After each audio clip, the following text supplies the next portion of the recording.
Popular चेहरे बन के निकले हैं सिर्फ इसलिए कि भाई वो कैम्ब्रिज विश्वविद्यालय से पीएचडी किए हैं, शायद इसलिए। और उनकी पीएचडी पूरी अंग्रेजी में लिखी है, तो पर बहुत सारी तादाद में लोग उनके बारे में बोल रहे हैं। और बहुत सारी चीज़ें बताया जा रहा है कि 2500 साल पहले की कोई गुत्थी उन्होंने सुलझा ली है। अब वो 2500 साल पहले की कौन सी गुत्थी थी, मुझे तो लगता है कि जो सुलझी हुई सब चीज़ें थी उनको और भी उलझाने का काम हुआ है। उनकी पीएचडी है कैम्ब्रिज विश्वविद्यालय से इन पाणिनि वी ट्रस्ट। निश्चित रूप से पाणिनि का सम्मान करते हैं, हम ये नहीं कहते कि वो पाणिनि का सम्मान नहीं करते, लेकिन उन्होंने पाणिनि के कुछ सूत्रों पर कहा कि जैसे विप्रतिषेधे परम कार्यम इत्यादि सूत्रों पर कहा कि इनके बाद के वैयाकरणों ने, बाद के ऋषियों ने ठीक से समझा नहीं, इस सूत्र का अर्थ ठीक से नहीं समझा, और शायद वो ठीक से समझ गए हों। तो ये तो संस्कृत के विद्वान ही बताएंगे, संस्कृत की परंपरा से जुड़े हुए जो व्याकरण में जिन्होंने सारा जीवन दे दिया ऐसे लोग। तो उन्होंने कात्यायन को कहीं ना कहीं कहा कि भाई वो मिसअंडरस्टैंड कर गए, अब ठीक से समझे नहीं है। अब गुत्थी थी क्या? ना कोई गुत्थी थी और ना ही उन्होंने कुछ ऐसा सुलझाया। जैसे मान लीजिए कुछ ऐसे सूत्र हैं, उन्होंने विप्रतिषेधे परम कार्यम का परम का अर्थ किया कि नहीं, परम का मतलब जो हम लोग परंपरा से बढ़ते आ रहे हैं कि आगे आगे के सूत्रों को सही माना जाए, तो उन्होंने परम का लेफ्ट राइट अर्थ करके सब कुछ लेफ्ट राइट कर दिया। तो मैं आपसे कह दूं कि देखिए, एथेंटिक जो विद्वान हैं, जो लोग प्रामाणिक विद्वान हैं, उनमें मैं एक नाम आपको ले लूं। शायद आप सब संस्कृत वाले जानते होंगे, नहीं जानते तो आज से सुन लें। पुष्पा दीक्षित माता जी, जिन्हें लोग सब लोग कहते हैं, वास्तव में संस्कृत जगत की माँ हैं। और उन वीडियो को भी इसी चैनल में अपलोड करवाऊंगा, आप इसे भी देखें और समझें, इसके बाद कोई निर्णय करें। नमक पानी रहे। जिस धरती पर सारे शास्त्र लिखे गए, वेद आदि शास्त्र, उसी धरती का नाम भारत है। ये शास्त्र नहीं है तो भारत भी नहीं है। ये शास्त्र हमारे राष्ट्र की पहचान है, और हजारों वर्षों के आक्रमणों को झेलने के बाद भी ये हमारी परंपरा, शास्त्र की परंपरा आज तक अविच्छिन्न चली आ रही है। आज भी इस धरती पर सारे शास्त्रों को जानने वाले विद्वान विराजमान हैं। उनके रहते हुए ऋषिराज पोपट ने अपने शोध प्रबंध में जो हमारी पूरी आचार्य परंपरा का तिरस्कार किया है, ये किसी प्रकार से भी क्षम्य नहीं है। और उससे भी दुखद ये है कि हमारे देश के सोशल मीडिया ने और प्रिंट मीडिया ने उसको भरपूर बढ़ावा दिया। हम पूछते हैं मीडिया से कि ये जो ऋषिराज पोपट कह रहा है, ये सही है गलत है, क्या आप जानते हैं? यदि आप नहीं जानते तो उसकी इतनी प्रशंसा करके पूरी दुनिया के मन के भीतर ये बात आपने क्यों पैदा की कि पतंजलि नहीं जानते हैं, कात्यायन नहीं जानते हैं और ऋषिराज पोपट जानते हैं? तो इसलिए हमारे लिए अनिवार्य हो गया है इस बात को कहना कि ऋषिराज पोपट ने जो कुछ भी लिखा है अपने शोध प्रबंध में, हमारी व्यवस्था, हमारी मजबूरी है कि हमको उसका पूरा शोध प्रबंध पढ़ना पड़ा अपने सारे कार्यों को विराम दे करके, क्योंकि नहीं पढ़ेंगे तो हम कैसे जानेंगे उसने क्या कहा।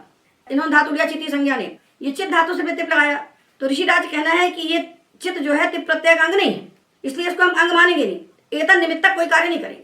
तो हम कहते हैं कि चित्त से हमने यज्ञ करके धातु बनाया चेचित, जो ये है वही ये है, प्रकृति ग्रहणे यज्ञ ग्रहणम।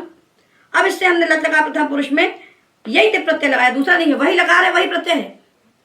अब यदि ये इस तिप प्रत्यय का अंग चित्त नहीं है तो इसके गुण कौन करेगा? इतनी छोटी सी बात नहीं पता।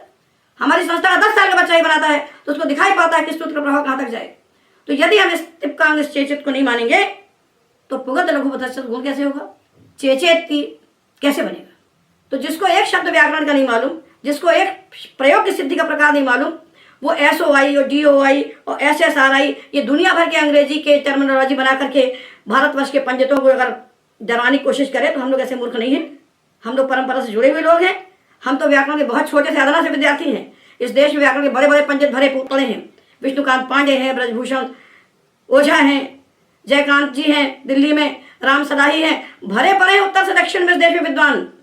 ये कोई आपको क्षमा करने वाले नहीं है, ये समझ लीजिए। एक प्रयोग बनाते हैं ऋषिराज पोपट, तो हर प्रयोग के अंत में इनका निश्चित वाक्य है। तो ये कहते हैं कि to the best of my knowledge the tradition does not mention this conflict.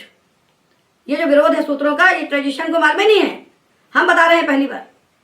तो ये इस प्रकार की मूर्खतापूर्ण बातें करना और अपने आप को मीडिया के सामने प्रस्तुत करके बड़ा दिखाना, तो मीडिया प्रमाण नहीं है आपकी विद्वत्ता का, इसका प्रमाण इस देश के विद्वान हैं।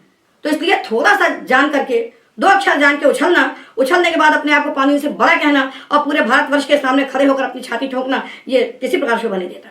ये अंग्रेजी भाषा नहीं है कि इसे मुट्ठी भर गिनती के शब्द हैं, ये संस्कृत भाषा है, इसकी शब्द राशि अनंत है और इस शब्द राशि का प्रत्यक्ष पाणिनि के सिवा कोई नहीं कर सकता। इसलिए पाणिनि के शास्त्र की अवज्ञा करके आप विद्वान बनना चाहते हो तो विद्वत्ता को हम लोग स्वीकार नहीं करते किसी प्रकार से। पूरे भारत का कोई पंडित समुदाय आपके इस कार्य की प्रशंसा नहीं करेगा और ना आपको स्वीकार करेगा, ना आपको अंगीकार करेगा। हमारा मीडिया कहता है कि 27 साल के बच्चे ने पर एक ऋषिराज पोपट नाम के शोध छात्र ने, जो कि कैम्ब्रिज विश्वविद्यालय से जिसने अपनी पीएचडी की है, उसने एक नया अर्थ निकाला है जो अर्थ आज से पहले किसी ने सोचा नहीं था। और वह व्यक्ति ऐसा क्लेम कर रहा है कि मेरे द्वारा प्रतिपादित अर्थ को मानने से संस्कृत व्याकरण का एल्गोरिथम और सुधर जाएगा और उसके साथ साथ नए शब्द बनाने और आसान होंगे। और उसकी बात को मानने वाले कौन है? हाँ, जो लोग संस्कृत व्याकरण का एक अक्षर नहीं जानते हैं, ऐसे मीडिया, भारत के मीडिया और प्रिंट मीडिया या फिर डिजिटल मीडिया, सोशल मीडिया वाले लोग, जिनको संस्कृत के व्याकरण से कुछ लेना देना नहीं है, ऐसे लोग उसके अर्थ में बता रहे हैं कि हाँ भाई बहुत बड़ा काम कर दिया और ऐसा महिमा मंडन हो रहा है उसके साथ। उसमें हम सबको कोई आपत्ति नहीं, विशेष कोई आपत्ति नहीं। भाई आप पीएचडी किए हैं, आप कोई नया चीज़ खोज के लाए हैं, परंतु जो आप नया चीज़ खोज के लाए हैं उसमें जो आपकी भ्रांति है, आपने जो बहुत बड़ी गलती की है, वह आपने उस अर्थ को वास्तविकता से नहीं समझा है। यह जो आपकी भ्रांति है, उस भ्रांति का आज हम समूल भंजन करेंगे। बहुत संक्षेप में यह वीडियो छोटा होने वाला है, पर अनुरोध है इस वीडियो को इतना वायरल कीजिएगा कि यह हमारे मीडिया तक जरूर पहुँचे, जिससे वो जो लोगों का अज्ञान है, जिन लोगों को लगता है आज तक पर भी आ गया, फिर उसके बाद वो द लल्लन टॉप पे भी आ गया, उन सब लोगों को पता चले कि भाई उसके मत में कमियां कहाँ हैं, गलतियां कहाँ हैं। हम यह भी नहीं कह रहे हैं पाणिनि का जो मत है